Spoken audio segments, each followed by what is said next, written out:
Now, whenever we start using a new API, the most important thing is to read the documentation. I know it's really tempting to skip over the instructions and just get right into it. I'm also the sort of person who buys a lawnmower and throws away the instruction manual, and then 2 days later something breaks and I just want to hurt myself because it would be so much easier if I had actually read the instruction manual. But in this case, it is really important. So let's head over to openweathermap.org together and let's go to the API section to see their API documentation. As you can see, this API provider actually has several products. So you could look at the current weather data, the hourly forecast, the one call API, the daily forecast, and a whole bunch of other things. So each of these have their own endpoints. And if we take a look at the API doc, you can see this first one. The API is api.openweathermap.org/data/2.5/weather. That's the endpoint.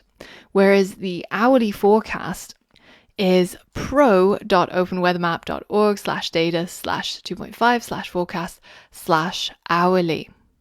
So depending on what it is that we need, we can tap into each of these different APIs.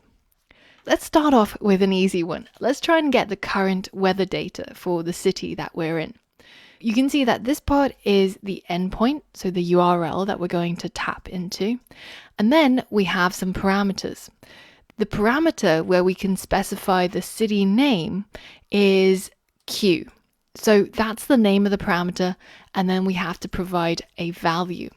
Now, in addition, there's another parameter which we have to include with all of the API calls to this particular service, and that is an app ID. We have to get hold of an API key in order to use this service. And they show you an example here. If we click on this URL, it takes us to samples.openweathermap.org. And this is just some sample data where they provided a sample app ID. Now, we can get our own app ID for free by simply signing up to this weather service. And once you register and sign in, this is the page that you see. So we can now go into this section called API keys and grab our API key here.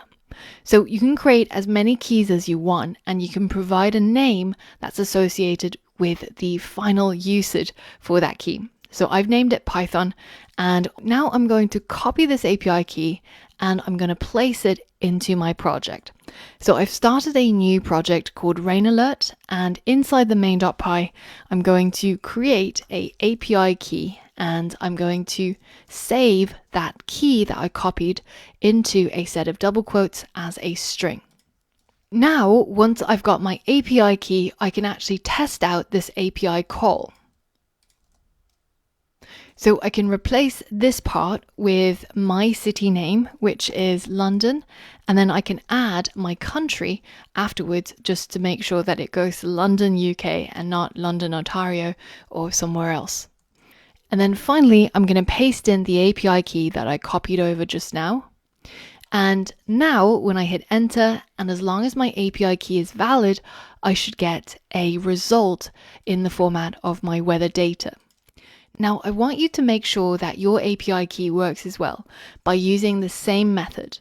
But remember that you have to get hold of your own API key by signing up to OpenWeatherMap if you want this to work.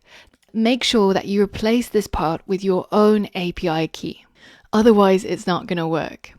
Now that we've seen that this particular API call actually works, let's see what happens if we provide the wrong API key.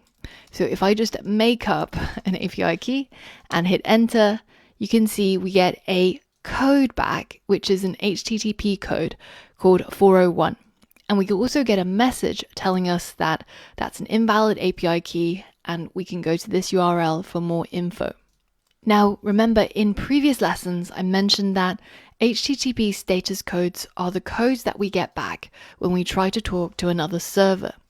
So in this case, we got the 401 code back, which means unauthorized. And when you get this code back and you're working with an API, it usually means that your API key or your way of authorizing with the API key is somehow not working. So that is the thing that you should examine. We can see that for this particular API provider, we have to authenticate ourselves with their server by providing the API key as a parameter. So now I want to give you a challenge. I want you to go to the API doc for their one-call API. This one-call API gives you a bunch of things. It gives you the current weather, the minute forecast for the next hour, the hourly forecast for the next 48 hours, and the daily forecast for 7 days. My challenge to you is to make an API request from PyCharm to the one-call API and to locate the hourly forecasts for the next 48 hours in the JSON response that you get back. Now, I could tell you exactly what to do, but it's really good to get some practice reading API documentation because after all, in the future, you're going to be using loads of different APIs and they all have different ways of working with their services. Have a look at this page. I'll link to it in the course resources, and I want you to implement this API call by providing a latitude and longitude of where you currently are. Now you can leave this exclude parameter out and make sure that you add your personal app ID by getting hold of your API key. Now remember, you can get your current latitude and longitude just by going to latlong.net and then typing a place name and then clicking find. Don't worry if it tells you a bot is detected. Just go back to the website after a little while and try again. At some point it should show you your latitude and longitude, which you can then plug in as a parameter to this particular API call. So if you managed to work through all the lessons yesterday, then this should be a piece of cake for you. Pause the video and give that a go.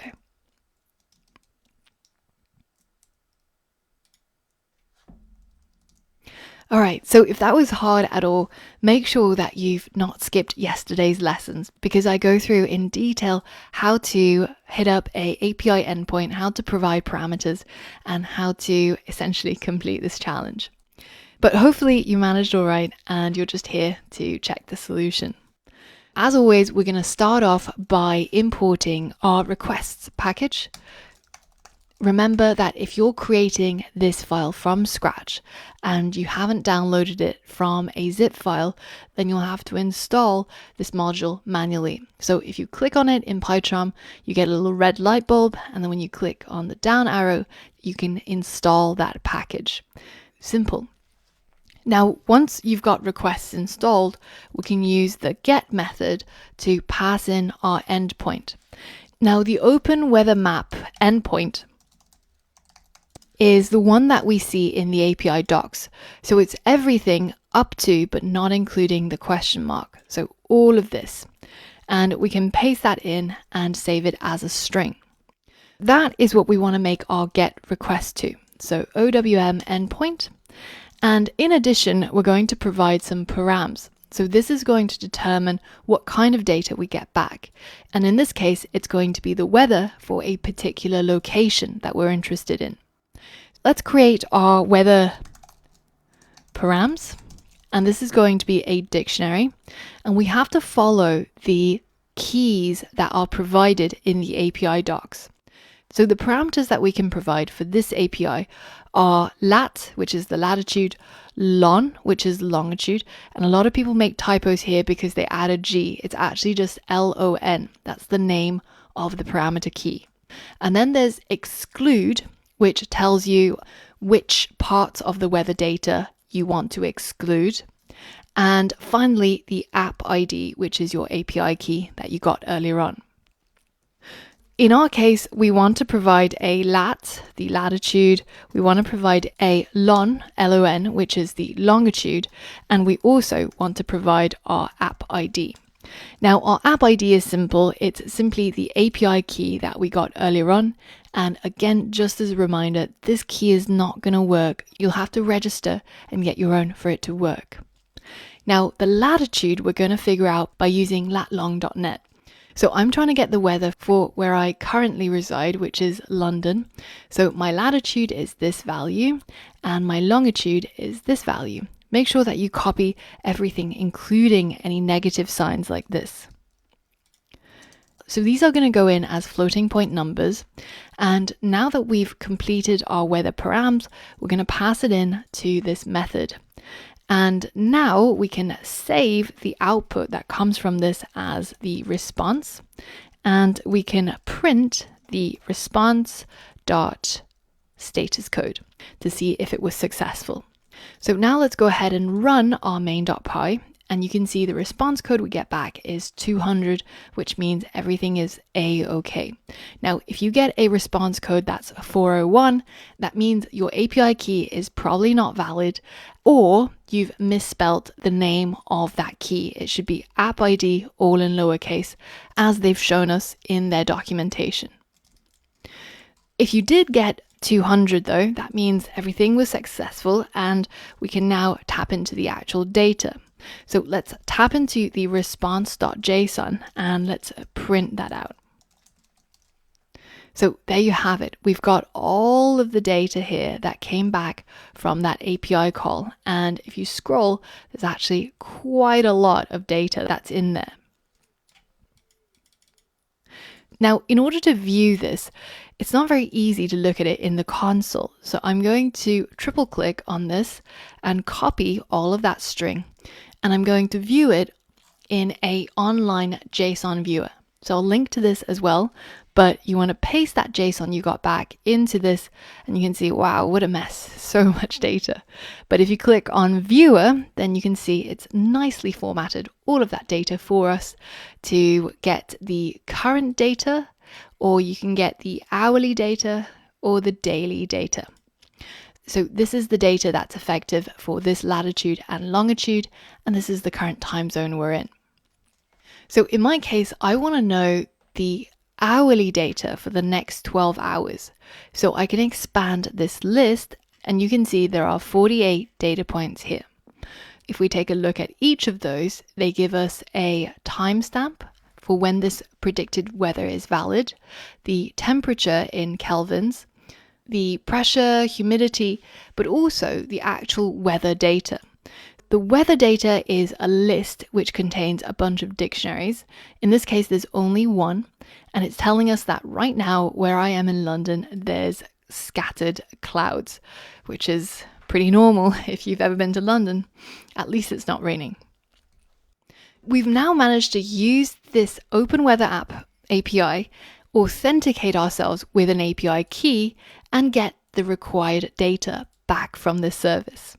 So in the next lesson, we're going to dig into the data that we got back, and we're going to use it to figure out whether it's going to rain today. So for all of that and more, I'll see you on the next lesson.